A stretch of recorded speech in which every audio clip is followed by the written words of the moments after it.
آج ہم ایک ایسی حکمت عملی کو سمجھنے کی کوشش کریں گے جو ہزارہ کمیونٹی کو، جو کہ ایک سٹیٹ لیس کمیونٹی ہے، اس قابل بنا سکتی ہے کہ وہ اس دنیا میں اپنا راستہ خود بنا سکے۔ ایک ایسی دنیا جو صرف مفادات کی زبان سمجھتی ہے۔ تو بات شروع ہوتی ہے اس ایک بنیادی اصول سے۔ یہ جو جملہ ہے نا، فیصلے صرف اقدار پر نہیں، مفادات پر مبنی ہوتے ہیں، یہی آج کی ساری گفتگو کا مرکز ہے۔ اگر عالمی سیاست کی اس سچائی کو سمجھ لیا جائے تو آگے کے چیلنجز اور مواقع سب صاف نظر آنے لگتے ہیں۔ اچھا، اس کی ایک بالکل تازہ مثال دیکھیں۔ امریکہ میں ایک احتجاج ہوا، ہزارہ کمیونٹی نے کیا، اور پھر ایک امریکی صدر نے اپنی پوسٹ میں پہلی بار ہزارہ کا لفظ استعمال کیا۔ اب سوال یہ ہے کہ ایسا کیوں ہوا؟ کیا یہ صرف ہمدردی تھی؟ نہیں، بلکہ اس لیے کہ اس وقت ان کا پیغام امریکی قومی مفادات سے جڑ گیا تھا۔ تو یہ واقعہ ہمیں بتاتا ہے کہ دنیا کی توجہ حاصل کرنے کا فارمولہ کیا ہے۔ تو آئیے سب سے پہلے مسئلے کی جڑ تک چلتے ہیں۔ وہ کون سے بنیادی چیلنجز ہیں جن کا سامنا عالمی ہزارہ برادری کو ہے؟ تو یہ 4 بنیادی چیلنجز ہیں جو اس کمیونٹی کی موجودہ صورتحال کو بیان کرتے ہیں۔ سب سے پہلے ساختی پسماندگی، پھر معاشی کمزوری، اس کے بعد شناختی اور نفسیاتی دباؤ، اور آخر میں دنیا سے کمزور رابطہ۔ آئیے ایک ایک کر کے ان کو دیکھتے ہیں۔ تو پہلا چیلنج ہے اسٹرکچرل مارجنلائزیشن، یعنی ساختی پسماندگی۔ اس کا مطلب کیا ہے؟ مطلب یہ ہے کہ قومی اور بین الاقوامی سطح پر جہاں فیصلے ہوتے ہیں وہاں کوئی آواز ہی نہیں۔ جب کمیونٹی کی قسمت کے فیصلے تہران یا نیو یارک میں ہو رہے ہوں تو نتیجہ کیا نکلے گا؟ مسلسل سیکیورٹی کا خطرہ اور سیاسی کمزوری، اور اقدار کی باتیں دوسرے اپنے مفادات کے لیے استعمال کر جاتے ہیں۔ اچھا، اب آتے ہیں معاشی کمزوری کی طرف۔ جب قدرتی وسائل تک رسائی محدود ہو، آمدنی کے ذرائع گنے چنے ہوں اور سارا کاروبار چھوٹی مقامی مارکیٹوں تک ہی ہو تو کیا ہوتا ہے؟ ذرا سی بھی سیاسی ہلچل ہوتی ہے نا تو سب سے پہلا اور سب سے زیادہ نقصان اسی کمیونٹی کو اٹھانا پڑتا ہے۔ پھر ایک اور بہت گہرا مسئلہ ہے شناختی اور نفسیاتی دباؤ کا۔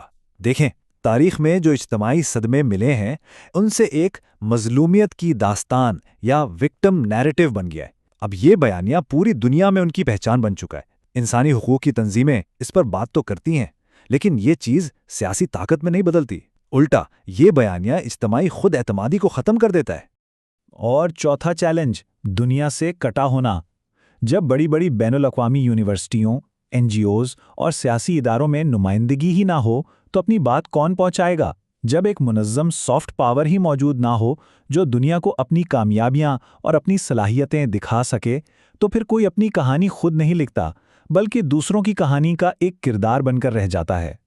تو یہ تو ہو گئے مسائل، لیکن سوال یہ ہے کہ یہ مسائل اتنے گہرے اور مستقل کیوں ہیں؟ اس کی وجہ ہے وہ 3 بڑے خلا یا گیپس جو اس کمیونٹی کو عالمی سطح پر آگے بڑھنے سے روک رہے ہیں۔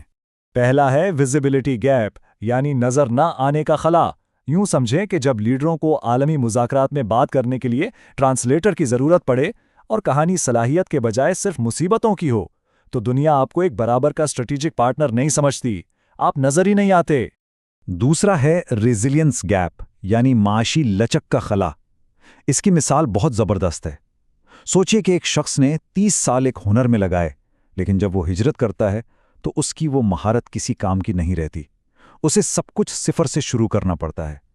یہ ہے معاشی لچک کی کمی۔ اور تیسرا ہے لیجٹمیسی گیپ، یعنی جائز یا معتبر نہ سمجھے جانے کا خلا۔ جب ایک کمیونٹی اسٹریٹجک انداز میں سوچنے کے بجائے صرف جذباتی رد عمل دیتی ہے تو بین الاقوامی ادارے اس کی بات کو سنجیدگی سے نہیں لیتے۔ کیوں؟ کیونکہ وہ ادارے حساب کتاب اور مفادات کی زبان سمجھتے ہیں، جذباتی نعروں کی نہیں۔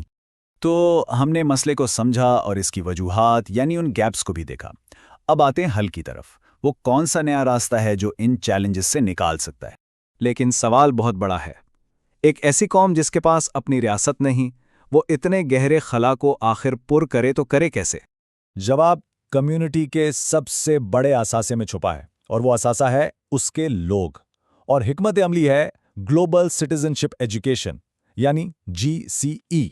یہ GCE یا عالمی شہریت کی تعلیم 3 بنیادی سطح پر تبدیلیاں لانے کا پروگرام ہے۔ آئیے دیکھتے ہیں وہ کیا ہیں۔ پہلی تبدیلی ہے علمی یا کوگنیٹو ٹرانسفارمیشن، یعنی سوچ بدلنا، عالمی نظام کو سمجھنا، بین الاقوامی قانون کو جاننا، اور ہر صورتحال کا تجزیہ صرف اقدار کی بنیاد پر نہیں بلکہ مفادات کی بنیاد پر کرنا سیکھنا، تاکہ نئی نسل یہ سوال پوچھ سکے کہ اچھا اس سب میں ہمارے مفادات کہاں ہیں؟ دوسری ہے سمادھی اور شناختی تبدیلی۔ یہاں مقصد ہے شناخت کو بدلنا، مظلوم کی شناخت سے نکل کر ایکٹر یعنی ایک فعال کردار کی شناخت اپنانا۔ یہ ایک ایسا بیانیہ ہے جو اجتماعی خود اعتمادی پیدا کرتا ہے اور عالمی سطح پر ایک مقصد دیتا ہے۔ اور تیسری تبدیلی ہے رویے اور معیشت کی، یعنی ایسی مہارتیں سیکھنا جو پوری دنیا میں کارآمد اور قابل منتقلی ہوں، جیسے ڈیجیٹل سکلز۔ اس سے کیا ہوگا؟ لوگ کہیں بھی ہوں عالمی معیشت کا حصہ بن سکتے ہیں، اور جب معاشی طور پر وہ دوسروں کے لیے اہم ہو جاتے ہیں تو وہی چیز سیاسی اثر و رسوخ میں بدل جاتی ہے۔ تو ان سب تبدیلیوں کا نتیجہ کیا نکلے گا؟ ایک نئی شناخت، اور یہی اس حکمت عملی کا حتمی مقصد ہے، ایک عالمی کردار بننا۔ ذرا اس فرق کو دیکھیں، ایک طرف ہے مظلومیت کا بیانیہ جو مصائب پر مبنی ہے، دوسری طرف ہے ایکٹر یعنی کردار کا بیانیہ جو صلاحیت پر مبنی ہے۔ ایک رد عمل دیتا ہے اور جذباتی ہے، دوسرا پہل کرتا ہے اور اسٹریٹجک ہے۔ ایک ہمدردی مانگتا ہے، دوسرا مفادات پر بات کرتا ہے۔ ایک مدد کا طلبگار ہے، دوسرا ویلیو یا قدر پیدا کرتا ہے۔ اور یہی اس پوری بحث کا نچوڑ ہے کہ جب ایک کمیونٹی کے پاس اعلیٰ انسانی صلاحیت ہو تو وہ صرف فیصلوں کا موضوع نہیں رہتی، بلکہ وہ مستقبل میں ایک کردار بن جاتی ہے۔ تو آج کی بات کا خلاصہ کیا ہے؟ پہلی بات، دنیا مفادات پر چلتی ہے۔ دوسری بات، جی سی ای انسانی صلاحیت کو بڑھانے کی ایک بہت منطقی حکمت عملی ہے۔ تیسری بات، یہ حکمت عملی ویزیبلٹی، ریزیلینس اور لیجیٹیمیسی کے خلا کو پر کرتی ہے۔ اور آخری اور سب سے اہم بات، یہ عالمی بساط پر ایک مہرہ بننے کے بجائے ایک کھلاڑی بننے کا راستہ ہے۔ تو آخر میں سوال یہی رہ جاتا ہے کہ کیا مستقبل کا فیصلہ کوئی اور کرے گا یا کوئی خود اسے بنانے میں ایک کردار بنے گا؟ یہ انتخاب تاریخ کا شکار بننے یا تاریخ بنانے والوں میں شامل ہونے کا ہے۔